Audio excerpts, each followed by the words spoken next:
feature film. With production costing upwards of $10 million, more and more producers are hedging their bets, relying on recognizable titles to lure audiences to Broadway.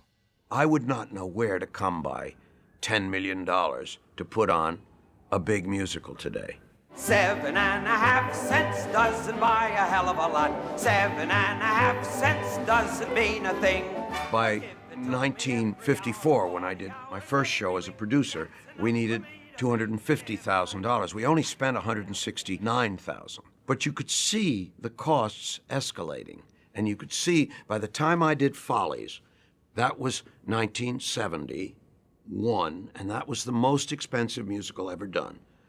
550 elaborate costumes, incredible scene changes, a huge cast. It cost $800,000 to do. You can't get much for $800,000 today.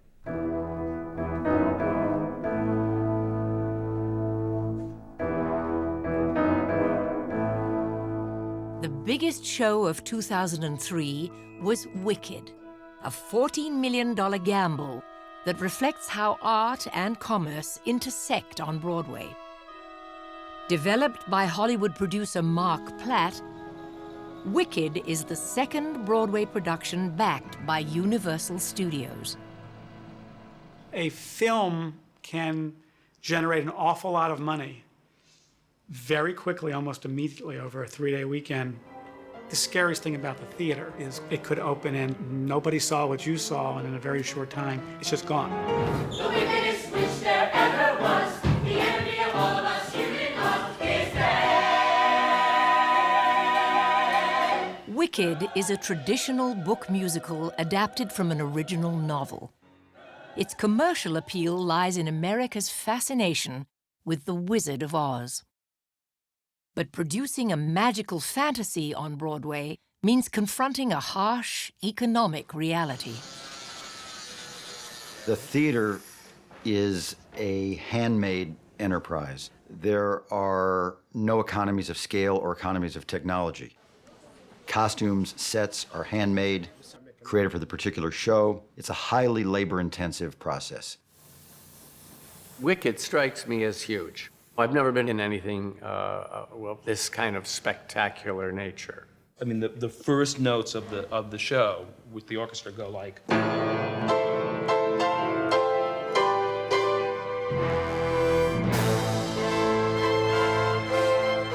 It's an enormous show. I don't think the enormity of it really hits you until you do a run through and go, oh, now I see the overview. Monkeys fly, and there are magic tricks.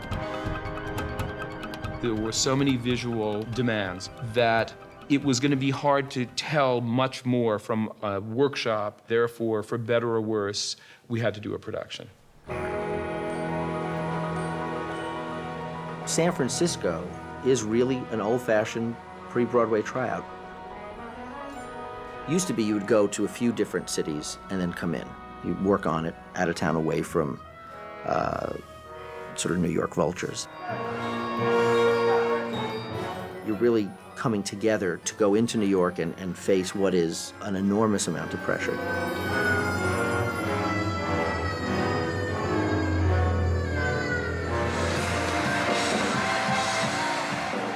You must take a show out of town. You're creating something brand new. And you must have the ability to work on that piece of material, to change something, to add a song, to throw out a scene, to change a performer if necessary. And you can't do that on 45th Street. San Francisco is about gathering information.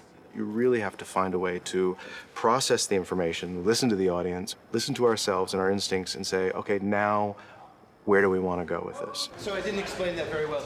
During the 8 weeks before opening night, scenes were cut. New dialogue and songs were written, and 4 parts were recast, including the role of the wizard. you work right into the bitter end. There's a phrase that says that the show is frozen, which we try to do a few days before opening, but really, you're tweaking that show until the critics come. Popular, I'll help you be popular. You'll hang with our right cohort, you'll be good at sports, know the slang you've got to know. So, oh my gosh, thank you. Tonight is opening night, day before Halloween. You only have one opening night. And it will never be like this again. It's either live or die by opening night. Something that could have been 5 years in coming and $10 million can go down in 2 hours. Popular. I know about popular. And with an assist from me to be who you'll be, instead of dreary who you were, well, are. There's nothing that can stop you from becoming popular. La,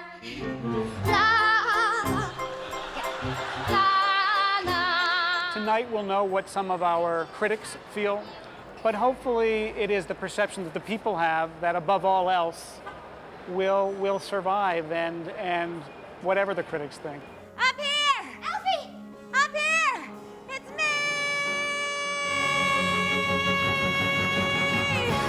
So if you care to find me, look to the western sky.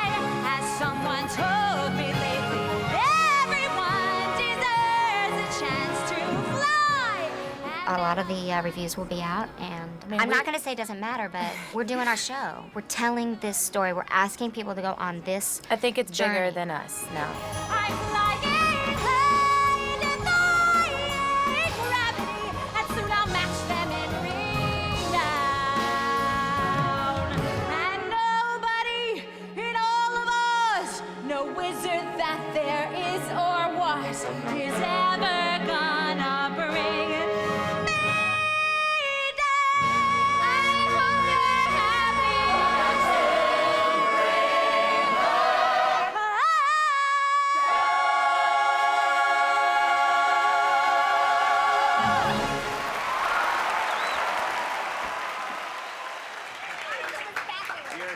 In their reviews of the show, critics were divided. But in its first holiday season at the Gershwin Theatre, it broke box office records. According to the producers, the show will recoup its $14 million investment Thanks a lot. in 1.5 years, if they can sell over 1,300 tickets to each and every performance. Could be, who knows? I've been hearing about Broadway disappearing ever since I put on long pants. I mean, it's been the fabulous invalid, you know, but it survives. It survives. It'd make them cannonballing down through the sky, gleaming its eye, bright as a rose. In June of 2003, the world of Broadway gathered to rename a theater in honor of Al Hirschfeld. For over 75 years, he captured the spirit of the musical as it evolved. The form changes, and that's difficult for a lot of people to accept. They're stuck in one period, and they think that's the period that's important. But it could be just a passing fancy nobody even takes seriously in another 50 years. It changes, and you have to roll with the punches, I think. The air is humming, and something great is coming. It's never, ever going to breathe its last. Why? Because it is as large as life. When you go to a Broadway musical, you remember every moment of that night. It's only just out of reach, down the block on a beach, maybe tonight. It's live, and anything can happen.